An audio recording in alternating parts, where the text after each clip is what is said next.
प्रधानमंत्री मोदी 25 सितंबर को संयुक्त राष्ट्र महासभा के 76वें अधिवेशन में भाषण देंगे और यह अधिवेशन इस बार 30 सितंबर तक चलने वाला है। इससे जुड़ी आज की बड़ी खबर यह है कि ऐसा हो सकता है कि इस बार के अधिवेशन में तालिबान भी अपना भाषण संयुक्त राष्ट्र में दे। तालिबान के विदेश मंत्री आमिर खान मुत्ताकी ने संयुक्त राष्ट्र के महासचिव को एक चिट्ठी लिखी है जिसमें लिखा है कि तालिबान को भी इस अधिवेशन में दुनिया के नेताओं को संबोधित करने का मौका मिलना चाहिए।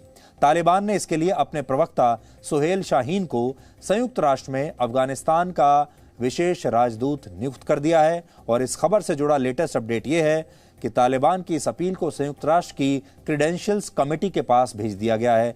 यानी अब यह कमेटी फैसला करेगी कि तालिबान संयुक्त राष्ट्र महासभा में भाषण देगा या नहीं देगा। इस कमेटी में अमेरिका, रशिया और चीन समेत 9 देश हैं और चीन तो इसके लिए तालिबान का समर्थन पहले कर चुका है। संयुक्त राष्ट्र ने आज ही चीन के दबाव में तालिबान की सरकार के 14 मंत्रियों को यात्रा में प्रतिबंध में छूट दे दी है। यानी अब ये नेता दूसरे देशों में जाकर अपनी सरकार के लिए समर्थन मांग सकते हैं। चीन तो ये चाहता था कि तालिबान को ये छूट 180 दिन की मिले, लेकिन संयुक्त राष्ट्र ने इसे माना नहीं और अब 90 दिनों की छूट इन 14 आतंकवादियों को ट्रैवल बैन से दे दी गई है। यानी ये जो आतंकवादी हैं, इनके ऊपर जो ट्रैवल बैन लगा हुआ था उसे संयुक्त राष्ट्र ने हटा दिया है। टेम्परेरी है अभी, लेकिन हटा दिया गया है और इसके तहत अब 23 सितंबर यानी आज से 22 दिसंबर तक ये नेता अफगानिस्तान से बाहर जा सकेंगे और कतर की राजधानी दोहा में संयुक्त राष्ट्र के साथ ही शांति वार्ता भी कर सकेंगे।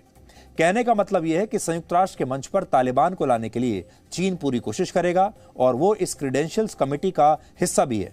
और हमें लगता है कि अगर तालिबान को इस बार संयुक्त राष्ट्र में बोलने की मंजूरी इस कमेटी से नहीं भी मिली तो भी कोई बात नहीं, अगले साल या उसके अगले साल तो ऐसा हो ही जाएगा, ये तय है। और जिस दिन ऐसा होगा ये पूरी दुनिया के करोड़ों शांति पसंद लोगों के साथ एक बहुत भद्दा मजाक होगा। ऐसे लोग जो अमन पसंद हैं, जो शांति चाहते हैं और जहां संयुक्त राष्ट्र के मंच से हम विकास की बात करते हैं, आपसी सहयोग की बात करते हैं, शांति की बात करते हैं। और अक्सर आपने देखा होगा प्रधानमंत्री मोदी जैसे जो नेता हैं वो हर बार संयुक्त राष्ट्र के मंच से आतंकवाद के खिलाफ आवाज उठाते हैं।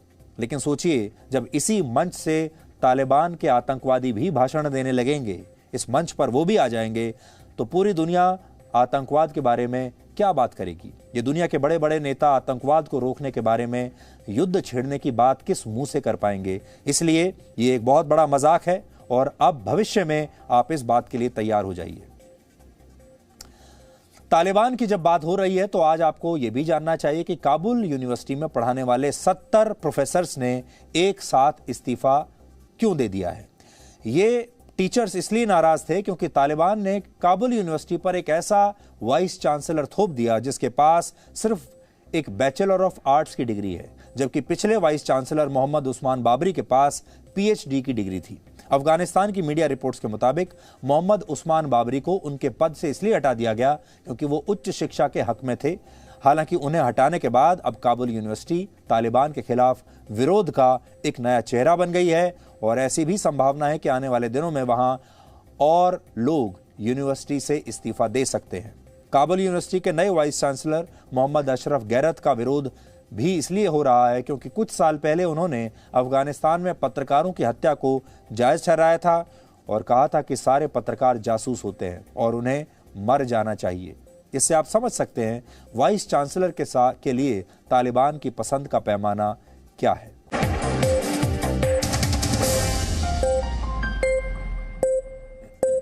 Presenting B News app, available on Google Play and App Store. Download it now.